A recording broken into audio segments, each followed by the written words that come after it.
both Bukhari and Muslim narrators by Abu Hurairah. And this is one of the most famous ahadith of all time, really. And the theme is definitions or prophetic definitions. And this is where he makes a definition that continues to be an extremely, I don't want to say challenging, but a thought-provoking definition for scholars throughout time. Like almost every alim of great status, ulama al-hadith, all of them without any exception almost, have commented on this hadith and tried to explain how they understand it or to what degree they understood it. And I find it fascinating because alayhi salatu wasalam, he just defines something extremely important to us in a very simple form that has a lot of open ends to it, just to provoke thought, so that we ongoingly and continuously try and understand or comprehend why he said it that way and how to go by it. And I think that's a part of actually the process or why he did it that way. And the hadith is when the Prophet ﷺ said, الدين النصيحة, or إن الدين النصيحة. فقلنا لمن؟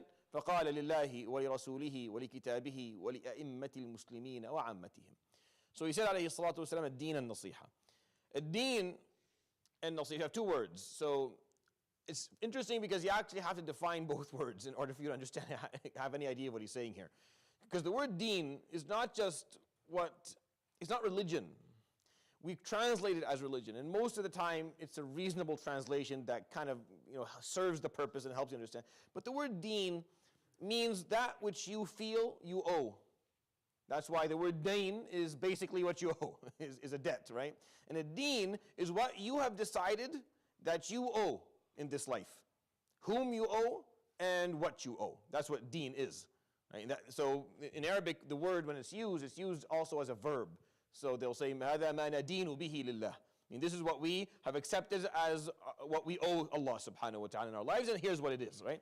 And إِنَّ الدِّينَ عِنْدَ اللَّهِ الْإِسْلَامِ, meaning what you owe in this life is what Islam tells you. Now you have to go back to Islam as a source to understand what it is that you owe. And why that word in Arabic is the word that is chosen to define religion is because when you wake up to this world, when you maybe at age of 15 or whatever, when you open your eyes and you're finally a functioning human being and you're able to actually make decisions and you can process things, you're not you don't remember the first decade of your life almost at all. Whatever you remember of it doesn't really matter to begin with. So when you wake up, you find that a lot has been given to you already. Like you've received a lot. Whether you call them blessings as a religious person or you call them something else, doesn't matter. You've already received a lot, and you've done really nothing to deserve or that which you have received. So do you owe anything, or do you not owe anyone anything? Right? So having deen is saying, no, I definitely owe someone something because I have a lot. I hear and I see and I think and I taste and I smell and I enjoy life, and I'm partially developed and I'm mildly respected and I have a reasonable background and I have given a sizable amount of wealth. Like you have a lot of things that you didn't really work towards, and you have no. So do you have a deen? I mean, so the Prophet ﷺ used that word, and the Quran uses that word, that's what it means. So what is it that we owe? What is it? A deen and nasiha. This is what you owe. What is nasiha? Advice? No. Again, that's not what it means in Arabic at all. We use it like that. And again, in many places in the Quran, it's a reasonable translation. But in nasiha, if you go to Lisan al-Arab, for example, Ibn Manzur, if you go to Fayruz al-Abadi, and you see like in the dictionaries of Arabic, and just write nasaha and just read what does the word mean. قال نصح أي خلص أو خلص ومن الخلوص, meaning it's when something is pure, it's purity. وقال هو إرادة خلوص إرادة الخير. It's the purity of wanting goodness. So nasiha comes from the concept of sincerely just wanting khair out of something. That's what nasiha means. That's why when you use it as advice, it works because what it means is that I want goodness for you. I want khair for you. That's all I want for you. That's all I want for you. So I'm going to offer you advice. So that has to be the only thing that you want. You don't want anything else. You don't want the credit of telling someone something. You don't want the satisfaction of pointing out that they're wrong and you were right. You just want khair for them. That's why nasiha has to be very pure in its essence, or else it's not going to work. So the Prophet ﷺ said, the deen, what you really owe as a person, is nasiha, is the ongoing or the continuous desire of wanting khair for everything around you. But to whom, Ya Rasulullah? Whom do we owe wanting khair for, or from, or for the sake of? So he said, you have to want khair for the sake of Allah subhanahu wa ta'ala. And you have to want khair for the Prophet alayhi salatu wasalam. And you have to want khair for the Quran, and for the imams, the leaders of the Muslim communities, and for the public, al-am, I mean all Muslims. So your nasiha, meaning, and the concept of iradat al-khair means that you feel some degree of debt, or you feel responsibility to want things to work out. You care. You care. You feel that you care. There's a reason for you to care. For some reason, that's the only way you can understand nasiha, because you can't offer Allah advice. That's obviously not what this means. You can't offer the Prophet ﷺ advice. You can't offer a book advice. You definitely can't offer any leader advice. That would be, never do that, by the way. You can offer the book advice. Don't offer the leader advice, because you don't want to end up spending the rest of your days in a solitary. So how do you do this? What does it mean? Nasiha means that you want khair. So you're worried. You carry their responsibility.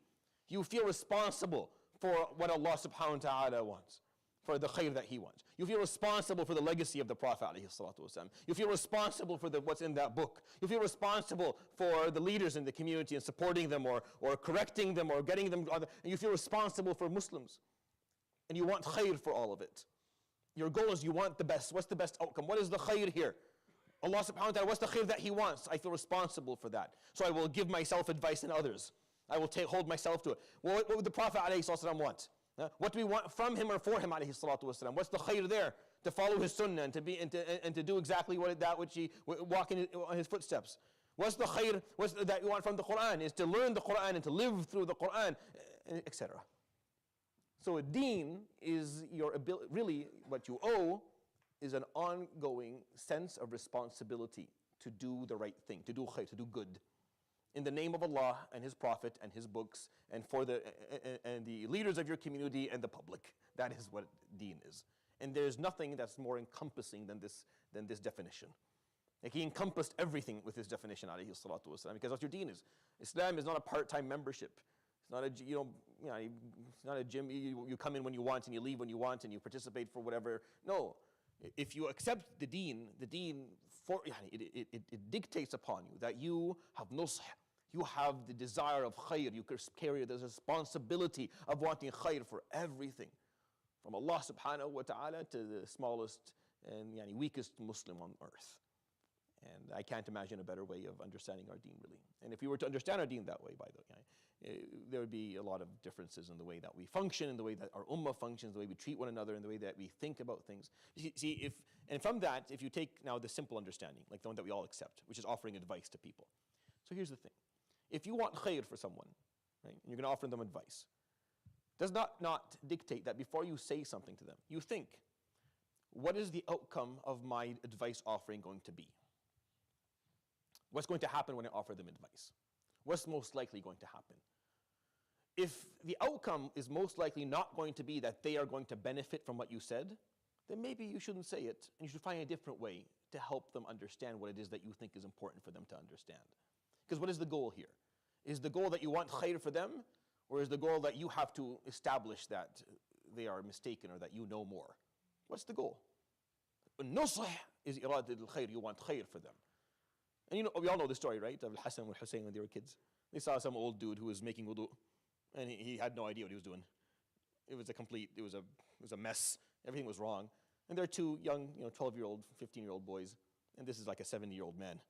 So they came to him and said, Ya am, uhkum baynana, man ahsanuna wudu'an.